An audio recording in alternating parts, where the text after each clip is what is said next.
Hi. Welcome back. So guys, ఈ రోజు సెషన్లో మనం చూడబోయేది చాలా చిన్న కాన్సెప్ట్ విచ్ ఈజ్ అన్ ఈఎస్6 అండి.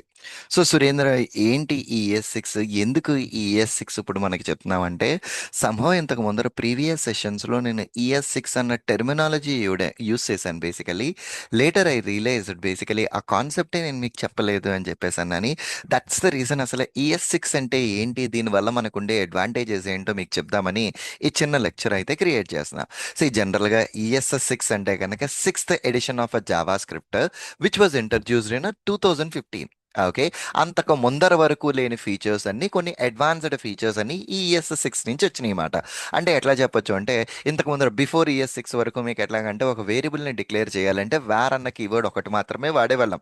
కానీ ఈఎస్6 నుంచి మనం లెట్ వాడుతున్నాము, కాన్స్టెంట్స్ వాడుతున్నాము, వేర్ కూడా వాడుకుని మనం వేరియబుల్స్ని అయితే డిక్లేర్ చేసుకుంటున్నాం. అంతేకాకుండా ఈ ఈఎస్6 నుంచి ఇప్పుడు వరకు మనం చాలా కాన్సెప్ట్స్ అయితే నేర్చుకున్నాం.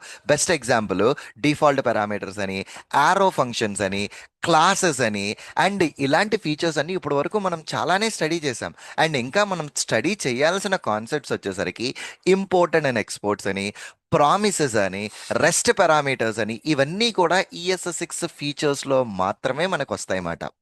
ఓకే. సో ఇప్పటి వరకు మనం చాలానే ఫీచర్స్ చదువుకున్నాము.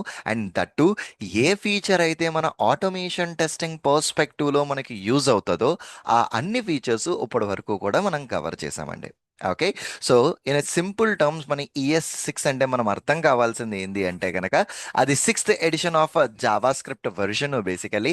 దాంట్లో some kind of bunch of features అన్నీ ఉన్నాయి. ఆ ఫీచర్స్ అన్నీ ఒకదాని తర్వాత ఒకటి మనం ఆల్రెడీ స్టడీ చేసాము.